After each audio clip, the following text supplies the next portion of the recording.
Datang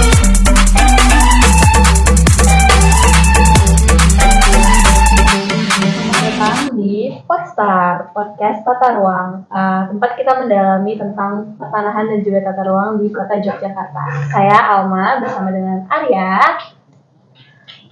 Dan hari ini kita akan berbicara tentang Dinas Pertanahan dan Tata Ruang Kota Yogyakarta. Sebuah dinas yang memiliki peran penting dalam mengatur dan mengelola ruang kota ini. Nah, kenapa sih kita membuat podcast tata ruang gitu ya? Nah, kita kan tahu di Jogja ini kan sebagai kota pelajar, kota budaya, kota pariwisata yang dimana tata ruang ini penting banget nih.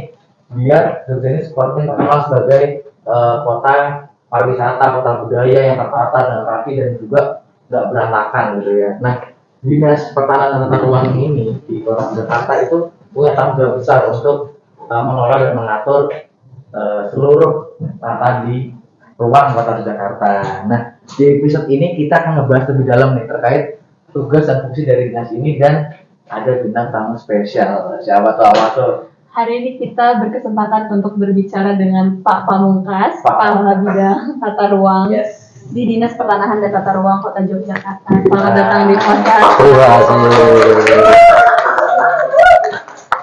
Nah, boleh diperkenalkan dulu Pak? Ya, saya Pamungkas ya dari bidang tata ruang yang kebetulan di Dinas Pertanahan dan Tata Ruang ini ditugasin untuk mengkoordinasikan atau mengkepalai sebuah bidang yaitu bidang tata ruang. Di Dinas Pertanahan Tata Ruang ini ada 3 bidang tata ruang, bidang pengendalian pengawasan tata ruang, dan juga bidang pertanahan dengan tugasnya masing-masing. Nah, ini semua membawai seluruh wilayah Kota Jakarta untuk menata ruang lebih tertib dan juga pertanahan yang lebih tertib administrasi. Oke, jadi kita nanti akan ngobrol-ngobrol nih guys sama Pak Pamungkas terkait tata ruang di Kota Jakarta. Kan tahu sendiri nih Kota Jakarta ini rapi gitu ya. Pinggir jalan tuh Kata siapa, Rabi? menurut saya sih rapi. Kalau dibanding sama kota-kota lain, Ya. ada pembatas jalannya bagus sekarang, terus ada tempat duduknya. Kita bisa lihat daerah Jalan Sudirman itu udah bagus kan sekarang. Tuh. Gitu. Jadi perubahan lah. Saya kan dari kecil di Jogja ya. Saya tuh di Jogja udah dari tahun 2010 Jogja sampai SD, SMP, SMA sampai sekarang kuliah di Jogja, jadi ngerasa beda banget lah kota Jogja ini gitu ya. Nah, jadi kita akan berbincang-bincang terkait apa itu tata ruang di Kota Jakarta. Jadi pertanyaan pertama sih Pak, bisa dijelasin dulu apa aja sih peran dan fungsi utama dari bidang tata ruang, terutama ya di Dinas Pertanahan dan Tata Ruang di Kota Jakarta. Ya, Dinas Pertanahan dan Tata Ruang itu baru ada di tahun 2017. Sebenarnya untuk ketugasan pengampu tata ruang dulu ada di Badan Perencanaan Pembangunan Daerah Kota Jakarta, Bapeda.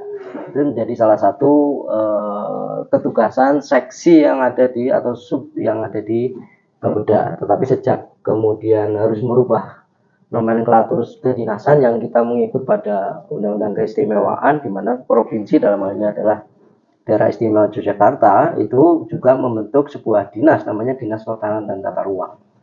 Jadi semua sama di Provinsi DIY atau di DIY dari 4 kabupaten dan 1 wilayah kota, itu semua sama dengan nomenklatur Dinas Pertanahan dan Tata Ruang. Salah satu bidangnya adalah bidang tata ruang ya. Bidang tata ruang itu banyak sekali ketugasan dan fungsi yang harus diemban di bidang tata ruang. Ya, diantaranya adalah kalau kita merunut pada pembagian rincian kerja bidang tata ruang, ada seksi pembinaan tata ruang, ada seksi pengaturan tata ruang. Nah, kalau kita melihat fungsi dari pengaturan tata ruang, ya tugasnya sebenarnya sebagai fungsi pengaturan, yaitu menyusun sebuah dokumen, dalam hal ini adalah dokumen regulasi tata ruangnya. Jadi ada 2 ya semacam sebuah perencanaan spasial di Kota Jakarta. Ada rencana tata ruang wilayah, ada rencana detail tata ruang Kota Jakarta. Nanti juga ada rincian-rincian sebagai amanat dari rencana tata ruang wilayah. Ada RTVL-nya, ada Juknisnya, ada berbagai macam amanat dari Perda RTRW, yaitu Perda nomor 2 tahun 2021. Selain macam-macam dokumennya, ada ya dalam bentuk evaluasinya, ada nanti dalam seksi pembinaan itu juga berbagai macam fungsinya, ada fungsi litbang, ada penyebaran informasi, ada pengembangan pemetaan dan sebagainya. Itu ada di pembinaan yang masuk di dalam bidang tata ruang itu sendiri. Ya, macam-macam. Kalau untuk konkretnya nih Pak, misal aku orang awam ya, saya orang awam dan aku tuh nggak tahu terkait, aduh di tata ruang tuh ngapain aja sih sebagai orang awam ini bisa ngapain aja sih? Misal aku mau ngurus rumah nih, ngurus rumah yang ada di daerah cagar budaya misal. Nah, apakah itu akan berkoordinasi dengan Ya. ini? Itu adalah salah satu fungsi dari bidang tata ruang, yaitu memberikan pelayanan kaitannya dengan kesesuaian kegiatan pemanfaatan ruang atau KKPR. Jadi KKPR itu yang sekarang eranya adalah era digitalisasi rencana detail tata ruang, di mana menggunakan sistem OSS, sebuah perwujudan atau aplikasi yang diberikan oleh pemerintah pusat dalam memberikan izin pemanfaatan ruang bagi masyarakat yang akan melakukan atau merencanakan sebuah kegiatan pembangunan. Seperti artinya sekarang membangun rumah misalnya gitu, tapi kemudian penempatannya adalah penempatan pada zona cagar budaya misalnya. Sebenarnya pertimbangan izin pemanfaatan itu adalah ketika memang kalau fungsi atau kegiatan yang direncanakan itu sesuai dengan zonanya, maka pasti diizinkan dari sisi pemanfaatan ruangnya. Tetapi ketika kegiatan itu tidak sejalan dengan zona yang ditempati, itu yang menjadi permasalahan sendiri. Sehingga kemudian di dalam peraturan zonasi, di dalam dokumen rencana detail tata ruang, itu sudah diatur bagaimana pemanfaatan sebuah kegiatan pada zona tertentu. Apakah diizinkan dengan terbatas, apakah diizinkan dengan bersyarat, ataukah sama sekali juga dilarang membangun sebuah kegiatan pada zona-zona tertentu. Nah, ini sudah diatur di dalam yang kita sudah tuangkan ya di dalam peraturan wali kota nomor 118 tahun 2021 tentang rencana detail tata ruang kota Jakarta tahun 2021 sampai tahun 2041.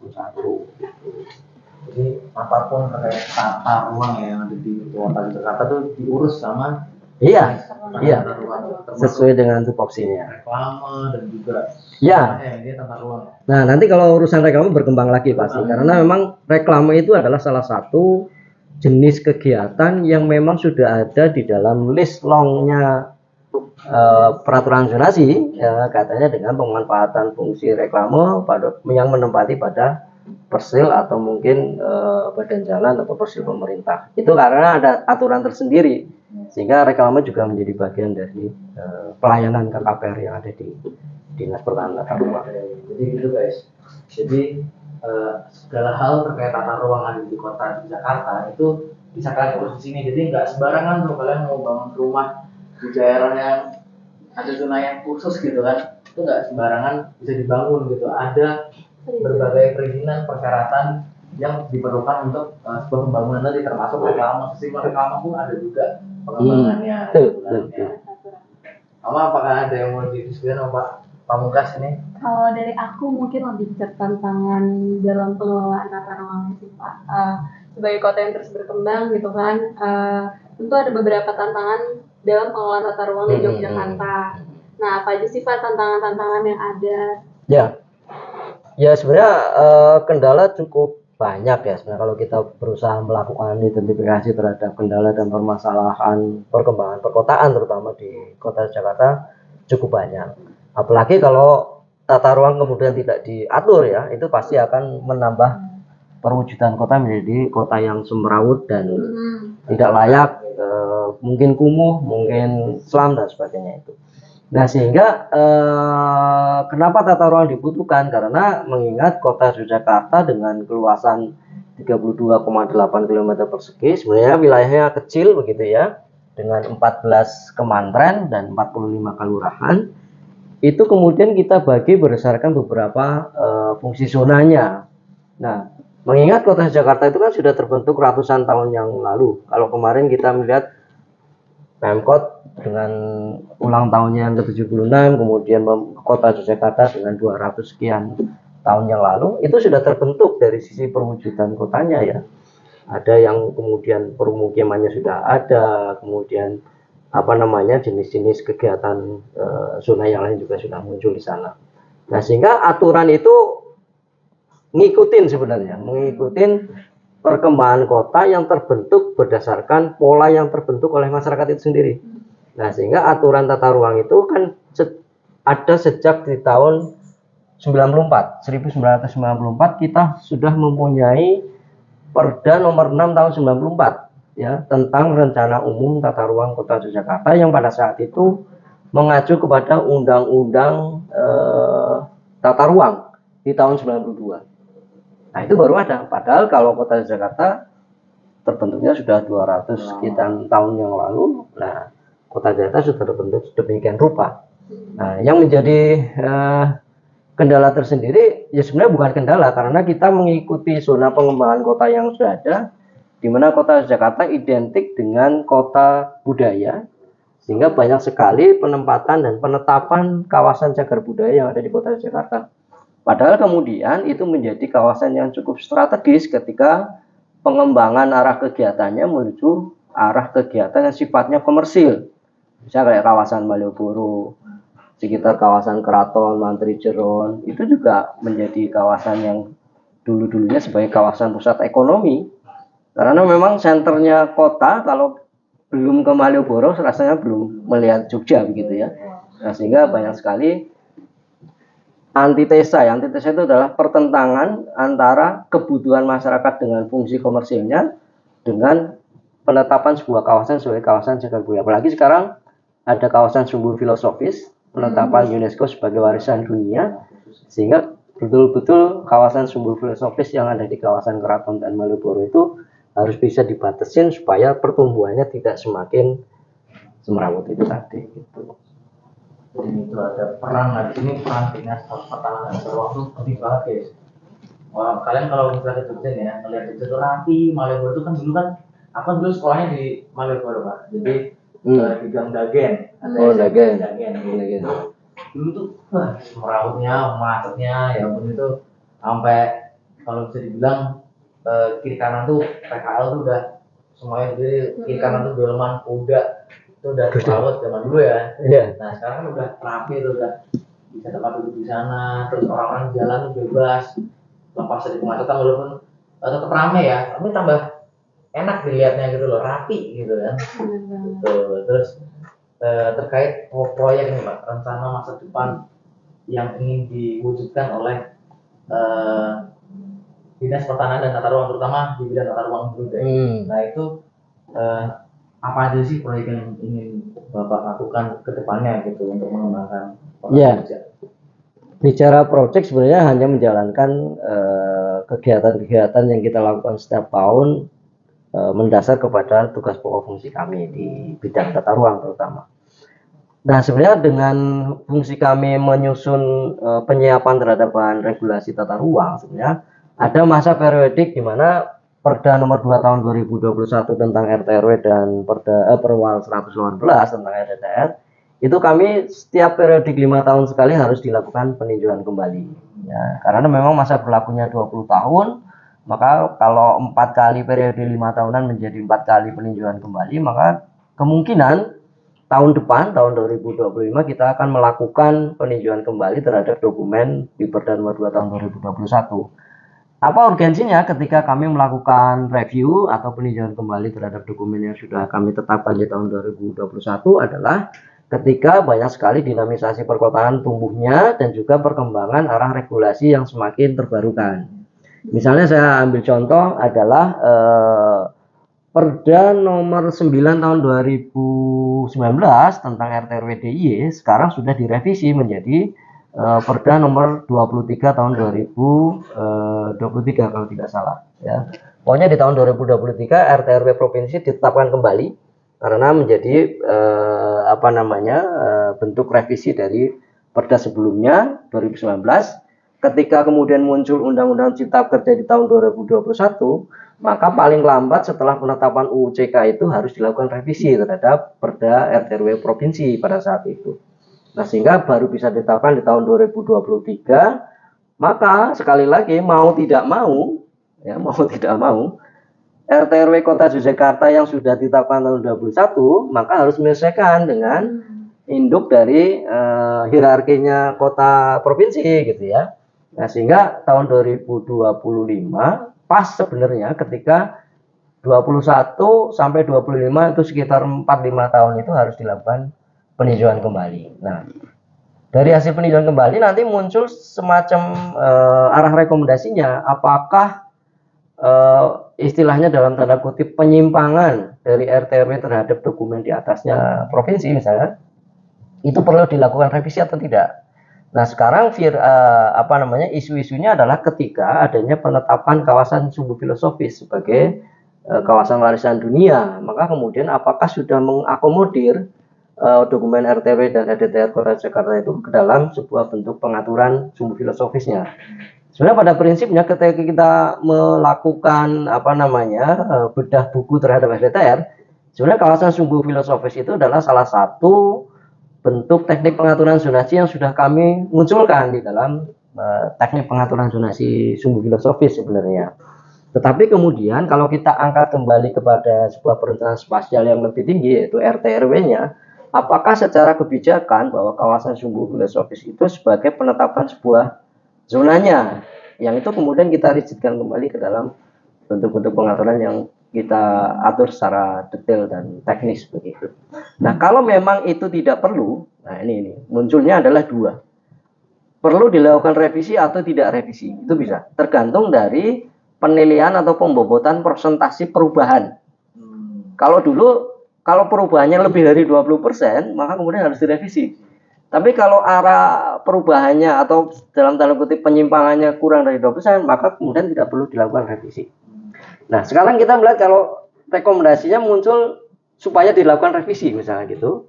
Nah, revisinya itu berapa persentase dilakukan pembobotan kembali. Kalau kemudian arah revisinya mengarah kepada 80% misalnya gitu, maka kemudian harus direvisi total. Artinya begini, kalau penetapan 2021 ketika dilakukan revisi total, maka kemudian nomor dan tahunnya harus baru. Tapi kalau sifatnya amandemen atau perubahan sebagian substansi atau arah pengaturan ini, maka kemudian tahunnya tidak berganti, artinya berlaku tetap 20 tahun, tetapi sebagian pasalnya dilakukan penggantian atau revisi. Itu namanya amandemen. Jadi nomornya tidak berubah, tahunnya tidak berubah, tapi hanya kemudian ada sisi pengaturan yang harus dilakukan revisi. Begitu. Kalau di Kota Jakarta. Ya, proyeknya baru itu. Ketika kita mempunyai arah perencanaan 5 tahun ke depan, maka tahun ke depan itu adalah sebuah proyek atau kegiatan yang kami lakukan yang momen yang cukup penting menurut kami, karena memang pertimbangan 5 tahun ke depan harus dilakukan revisi. Setelah itu baru RDTR yang juga kita lakukan peninjauan kembali. Begitu.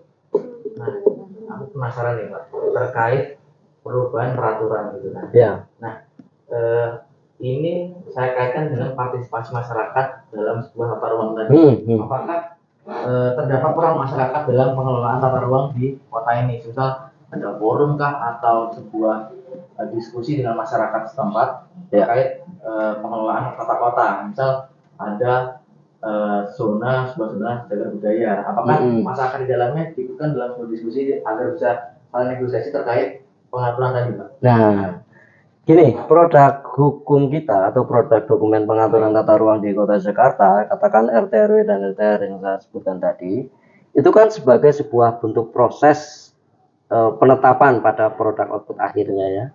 Jadi kita menyusun, ada materi teknisnya, ada kajiannya, ada penyusunan draft perda dan perwal tata ruangnya, kemudian ada KLHS-nya, ada album petanya dan sebagai macam sebagai syarat perusahaan substansi ketika kita akan menetapkan perda tata ruang. Dalam hal ini adalah rencana tata ruang wilayah.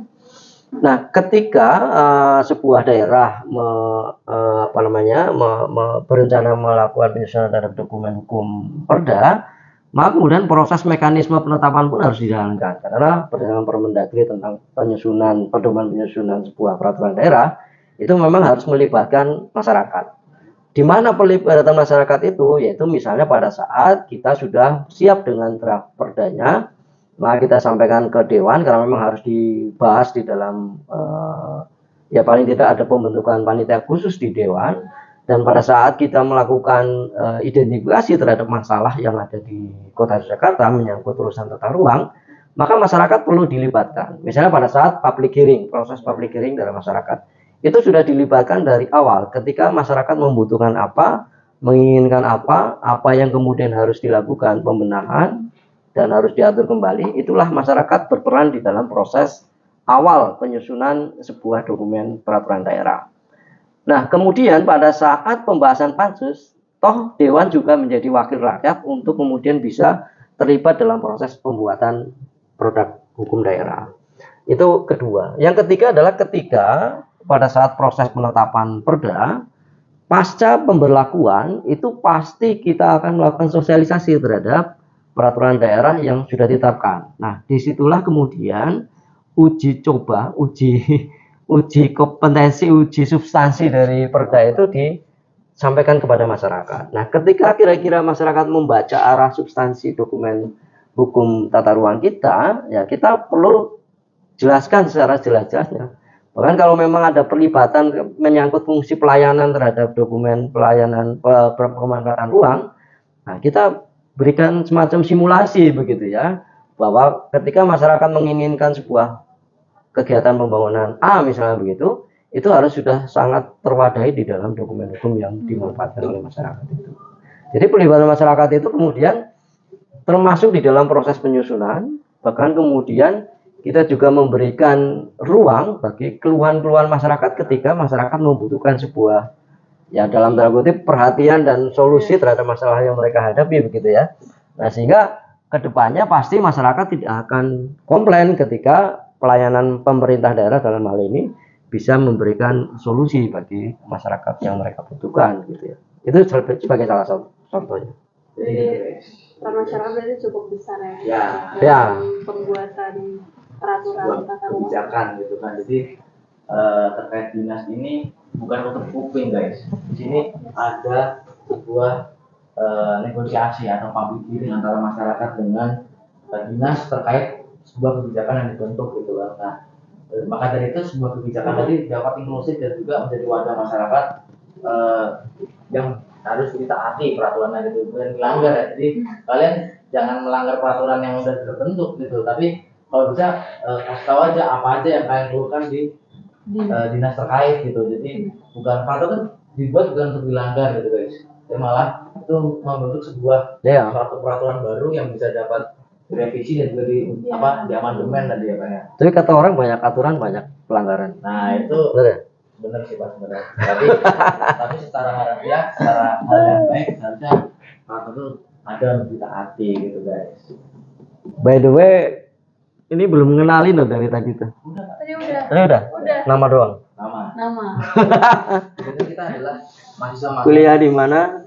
Ya, kita mahasiswa magang, kita kuliah di Universitas Gadjah Mada jurusan Fisipol. Sebenarnya di sini ada teman-teman kita guys. Ini ada dari Undip, dari UTY, ini ada dari PWK, GBSI, UGM juga. Jadi rame ya guys. Kalian ada pertanyaan nggak untuk? Boleh, silakan. Kalau ada. Kita ujung nih, boleh makan apa atau gimana? Mungkin dari Raffi kita kan mau nanya. Apa? Ada nggak? Katanya Raffi mau bikin itu resto di Gunung. Oh, Raffi Ahmad itu ya? Raffi Ahmad. Iya. Beda Raffi Pak. Mereka kan lagi di sini kan berkaitan banget kan terkait tata ruang gitu loh. Ada nggak pertanyaan tata ruang terkait itu boleh? Tadi kan udah dijelasin nih ada proses, ada apa sih fungsi dari dinas pertanahan tata ruang, terutama di bidang tata ruang. Pertanyaan yang paling sulit, Wes. Apa? Kalinya masalahnya ada penasaran apa gitu. Kan kalau tadi kan terkait peran orang awam ya, kayak apa sih fungsinya, apa sih perannya, dan juga Enggak ada yang ke sana. prosesnya. Nah, ya makanya nanya ke sana lah. Boleh, apa aja deh? Boleh Raffi. Siapa tuh? Apa? Berinya. Kalian katanya pacaran. Oh enggak ya? Sama pulang kemarin.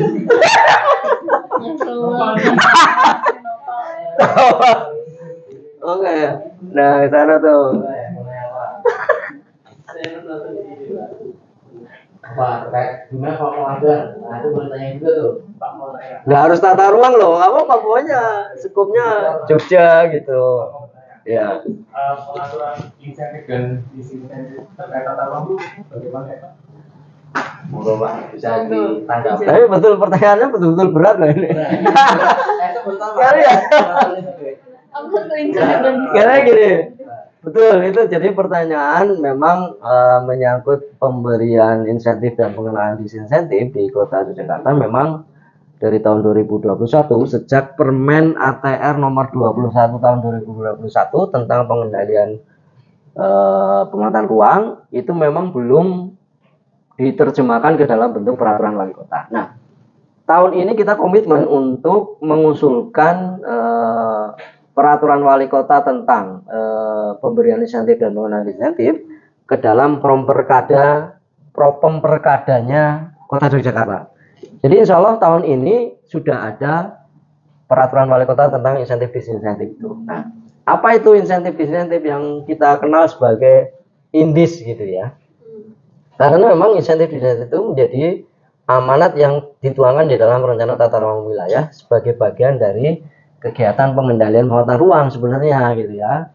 Nah, indis itu nantinya bakal menjadi salah satu alternatif solusi bagi keluarnya persetujuan bangunan gedung atau PBG. Karena memang saat ini PBG dengan berbagai macam permohonannya itu mengalami kendala menyangkut misalnya banyak bangunan-bangunan yang belum berizin atau melakukan revisi terhadap izin membangunnya yang kemudian belum bisa sampai goal penetapan persetujuan bangunan gedungnya karena kendala bahwa ternyata kondisi existing bangunan itu ada sedikit miss terhadap aturan tata ruangnya.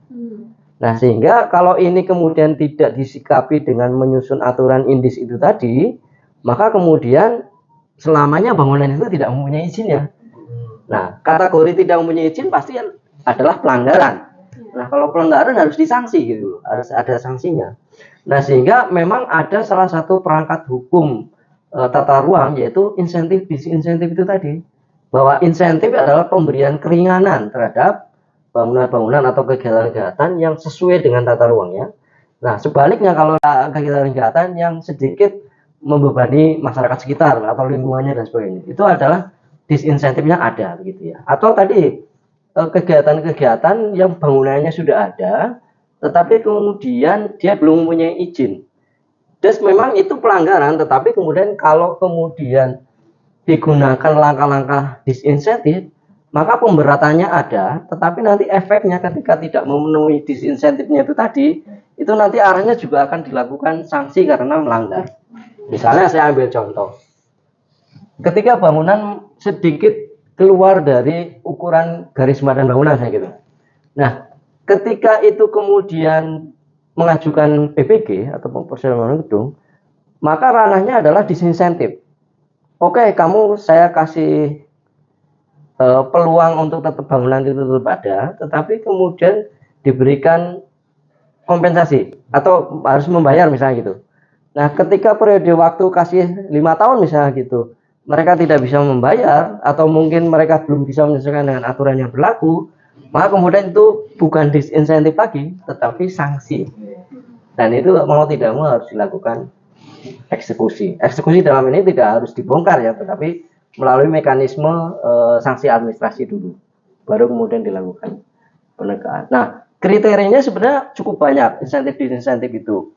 Ada indis yang digunakan untuk kegiatan usaha, ada indis yang diberikan untuk hunian, ada indis yang kemudian di luar dari itu juga macam-macam. Kemudian juga ada indis yang dilakukan pada zona di luar zona bonus, di luar zona cagar budaya, atau kemudian dimanfaatkan pada zona di luar kawasan itu juga ada nantinya. Kemudian ada indis yang diberlakukan sejak indis itu ditetapkan atau sebelum itu ditetapkan, atau indis yang diberlakukan ketika perwal RDTR ditetapkan atau sebelum perwal RDTR itu ditetapkan. Itu kasusnya beda-beda. Nah, pengalaman Bapak pandangan apa aja? Ya.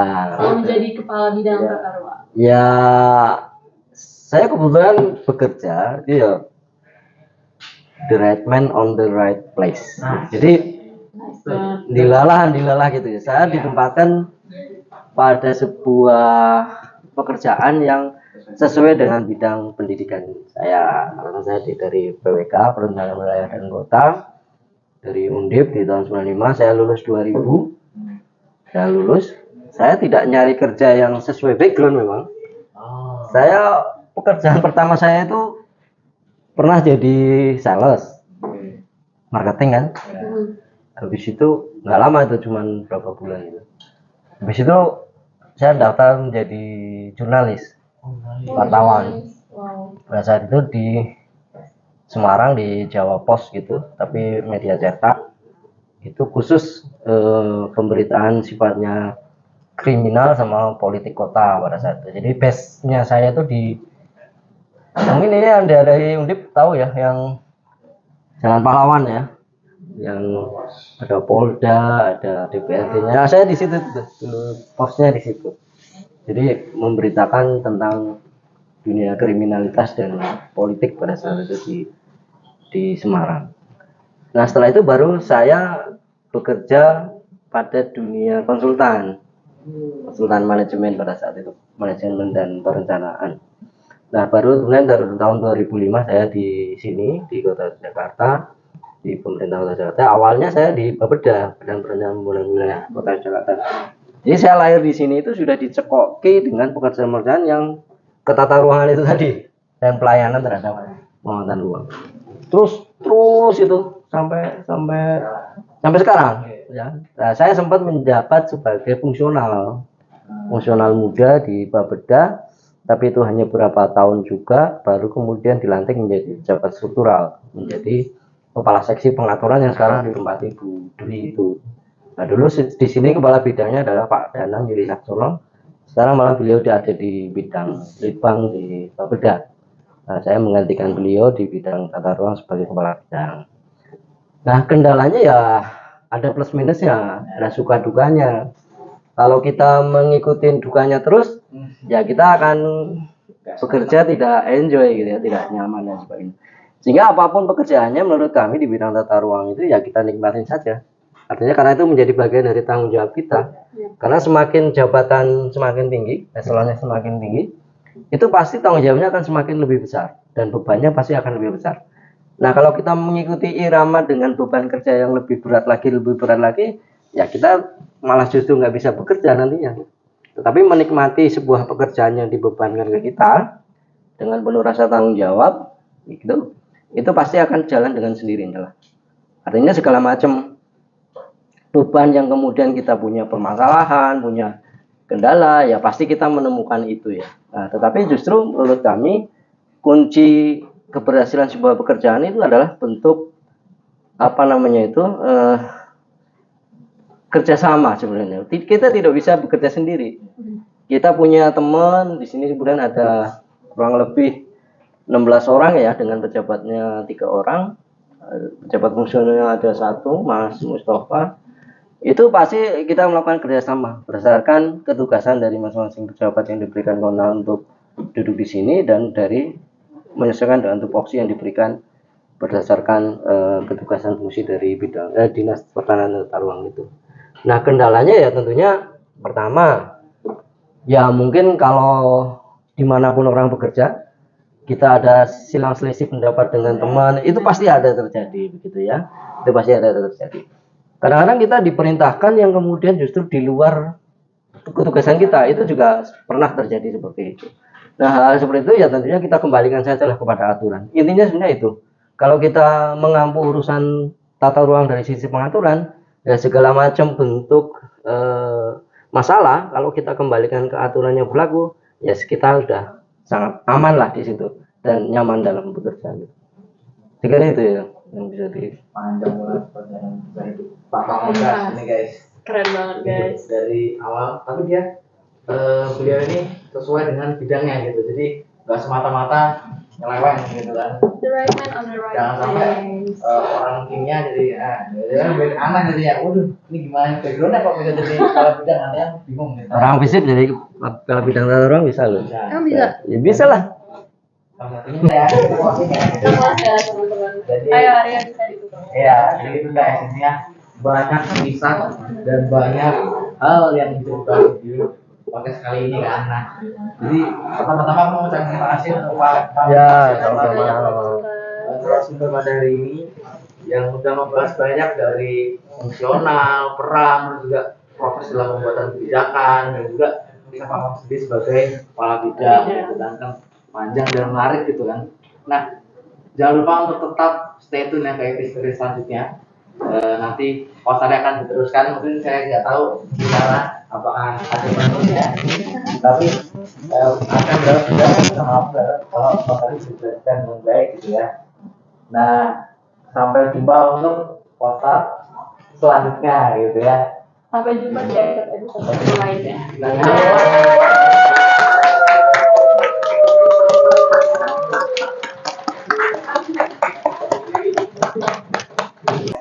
Alma aja Pak, jangan Hai. Nyari gimana? Nanti dia memanfaatkan panggung Pak.